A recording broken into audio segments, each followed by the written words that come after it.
எல்லா கட்சிக்கும் hidden agenda இருக்கும்ல, எல்லா கட்சிக்கும் ஒரு உள் வேலைத்திட்டம் இருக்கும்ல, அப்படி நாம் தமிழர் கட்சிக்கும் ஒரு ஹிடன் அஜெண்டா இருக்கும்ல, எல்லாத்தையும் வெளிப்படையாக சொல்ல வேண்டிய தேவையும் இல்லைல்ல. அண்ணன் சீமான் என்கிட்ட என்ன வேலை கொடுத்தாரோ, என் கடன் பணி செய்து கிடப்பதுங்கிற மாதிரி என்கிட்ட என்ன வேலை கொடுத்தாரோ அந்த வேலையை இதுவரைக்கும் சிறப்பாக செஞ்சுருக்கிறேன், இனிமேலும் சிறப்பாக தரமாக செய்வேன்னு நான் நம்புகிறேன். அதனால தான் அந்த வேலையை என்கிட்ட கொடுத்துருக்காரு, இதை நீ பார்த்துக்கன்னு. மாநாட்டில் பேசும்போது கூட விஜய் திமுகவை அண்ணன் சீமான் விமர்சித்தாங்க, திருடர் முன்னேற்ற கழகம்னு. அதிமுகவை அனைத்து இந்திய திருடர் முன்னேற்ற கழகம் விமர்சித்தார். காங்கிரஸ் பாஜக விமர்சனம் பண்ணாங்க, ஆனால் தாவேகா குறித்து விமர்சனமே பண்ணலை. தாவேகா குறித்து தலைவர் விமர்சனம் பண்ணாமல் இருக்காரு, ஆனால் சாட்டை போன்றவர்கள், இடுமானம் கார்த்திக் போன்றவர்கள் விமர்சிக்கிறாங்க அப்படின்னு சொல்லி பல பேர் அதை கருத்தை சொல்கிறாங்க.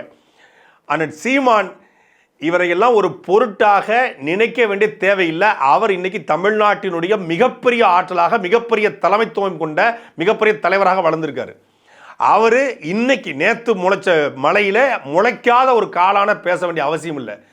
6:45 7 மணிக்கு பேச தொடங்கினார், 9:30 மணி வரைக்கும் கிட்டத்தட்ட 8 9 9 2.5 மணி நேரம் 2.25 மணி நேரம் ஒருத்தர் நின்று கொண்டு எந்த துண்டு சீட்டும் எந்த விதமான A4 சீட்டும் இல்லாமல், ரெஃபரன்ஸ் இல்லாமல் மேடையில் சரளமாக மக்களுடைய பிரச்சனைக்கான தீர்வு, பிரச்சனை மட்டும் பேசலை, அந்த பிரச்சனைக்கான தீர்வை பேசுகிறாரு.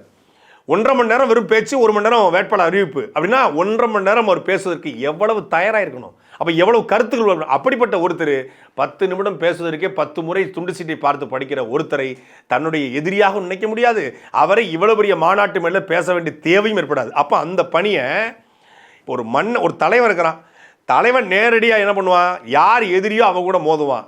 அப்போ தன்னுடைய தளபதிகளை, போர் வீரர்களை இந்த அல்லுசிலாம் போட்டு தொலைந்து வாப்பா அப்படின்னு அனுப்பிவிடுவார். புலி வேட்டைக்கு போயிட்டு இருக்கும்போது எறும்பு, கொசு, அணிலெல்லாம் அடிச்சுட்டு இருக்காது. அப்போ அதை அடிக்கிறது யார் பண்ணுவாங்க, தனக்கு தளபதிகளை, போர் வீரர்களை, அதெல்லாம் கொஞ்சம் நீங்கள் பார்த்துக்குங்கப்பான்னு அனுப்புவாங்க. அப்படித்தான் இந்த களத்தில் தமிழ்நாட்டு அரசியலில் ஒரு தவறான கோட்பாடு, தவறான கொள்கையோடு எந்த சித்தாந்த தெளிவும் இல்லாமல் ஒரு கூட்டம் வருது.